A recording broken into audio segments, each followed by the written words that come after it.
Sa Parañaque naman, patay ang isang opisyal ng barangay sa pamamaril ng isang pulis dahil sa away, trapiko. Habang sa Pangasinan, sugatan ng isang bata na nabaril ng kalaro. Dapat na nga bang higpitan muli ang paggamit ng baril sa bansa? Saksi si Marisol Abduraman. Pinasok niya yung one way. Sinabihan naman siya ng mga tao natin na maayos na, sir, one way yan. Hindi, walang one way sa akin. Ngayon, dumiretso siya. Dahil daw dyan, kung kaya sinita ng mga tanod ng Barangay La Huerta Parañaque nitong bispiras ng bagong taon, si PO1 Michael Davila. Habang inaawas siya ng misis na si Rhea Aura, aksidenteng tinama ng ipinutok niyang baril ang misis na kritikal ngayon ang kondisyon.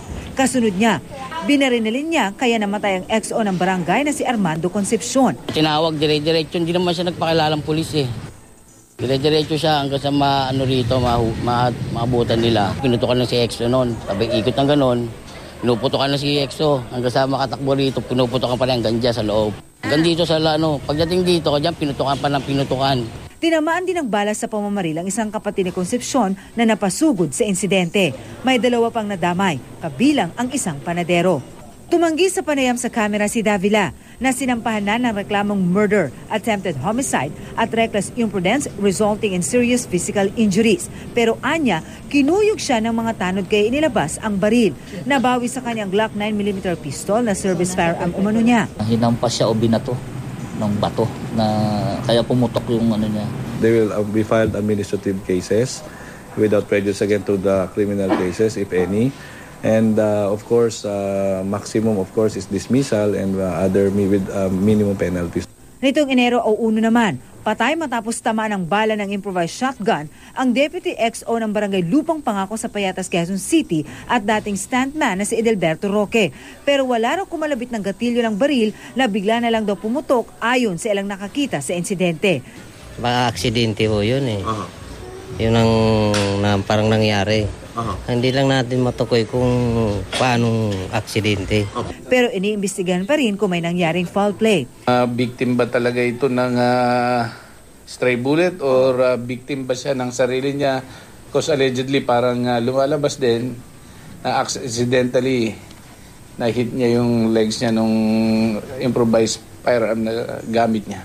Sa San Quintin, Pangasinan naman, aksidenteng nabaril sa dibdib kahapon ng isang lalaking 10 taong gulang na kalaro ng 11 taong gulang lang. Bali, naglalaro sila doon sa loob ng bahay. Tapos itong suspect, may hawak na baril na nilalaro nila. So, base doon sa statement ng witness, parang aksidente lang yung nangyari. Dahil ang alam siguro nila, laro-laro lang yung nangyari. Aksidente daw po. Gastusin lang nila yung kwan dito. Tapos bala na kami magkwan doon, usap-usap pagkwan. Basta mahalaga po mabuhay yung bata. Hindi pa matukoy ng pulisya kung ano ang ginamit na baril at kung saan ito nakuha dahil wala pang nare-recover na basyo o islag ng baril. Bago pa ang sunod-sunod na mga insidenteng nasasangkutan ng baril, may mga panawagan ng higpitan ang mga baril sa bansa. Every mall merong gun store. No? Outside of the mall merong gun store. Lahat ba ng baril na yan may fingerprint bago ibenta? Maging ang ilang gun owners na nawagan sa responsableng paggamit ng baril. At huwag mayabang, huwag manghihiram ng tapang sa baril. Magturotot na lang po tayo.